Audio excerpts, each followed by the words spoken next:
Well, we're back in the attic. We are. And it's Tuesday. It is.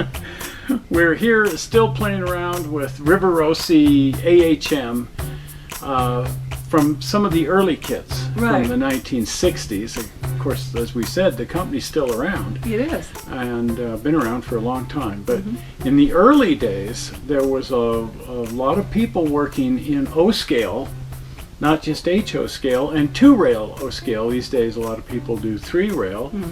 And 2-rail O scale is kind of making a comeback. Never went completely away, but it was pretty popular in the early 1960s. And so AHM, all of the trains that they offered in HO scale, they also offered in 148 in O scale. Neat. And they offered a lot of those as static models. So if you just wanted to build a plastic kit of your O-scale engine as a shelf model, you could do that. Or you could buy a ready-to-run version of it in O-scale, or you could buy the kit, the plastic kit, and then motorize it. Wow. So we have one of those here. Oh my gosh. This was one of my favorites. Yes. This is the Indiana Harbor Belt That's cool. 060 switch, or I'm sorry, 080 switcher.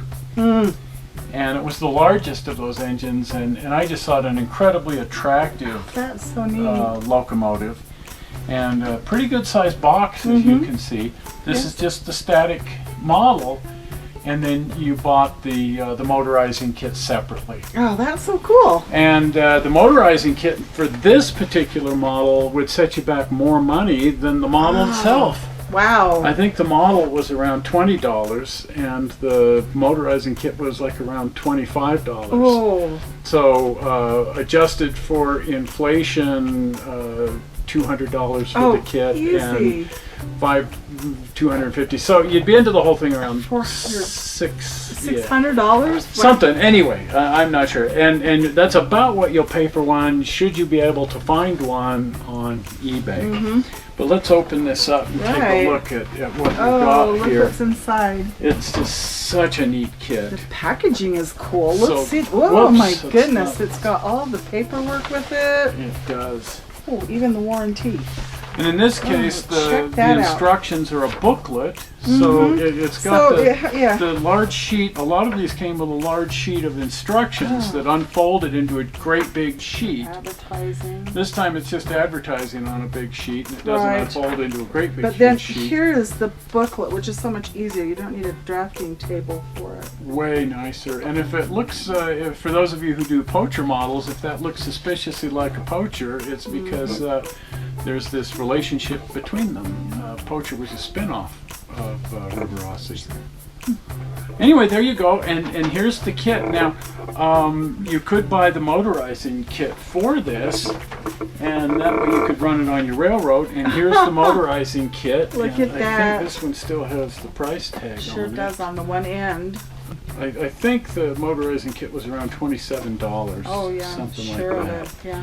And but the reason this motorizing kit was more expensive than most is because this was intended to be a shelf model, all plastic. The wheels and everything were plastic. So if you motorized it, you had to replace the wheels, the axles, the gears. Came with the whole gearbox and metal wheels and everything. So you replaced a fair chunk of the kit by doing that. Now, this one hasn't actually been started, but it was combined with a motorizing kit when I got it. And somebody had already bought that particular motorizing kit. Part of it is here and part of it is not. So if we open this up, you can see that everything's in its own little That's box so cool. Look at the packaging on this. inside. Isn't that That is neat? just But over here, this is where the boiler lives in this little box here, and the frame for the locomotive. check that out. So there's the boiler. Oh, that's neat. Isn't that neat? Look at that. The detail. And here's the frame, and in this case, it's got the metal wheels and the gears all in place because that's with it. Now if I rolled this over to the right way around, everything would fall apart because nothing's held in place. But So those are the actual metal wheels, which makes it A fairly little heavy. heavy.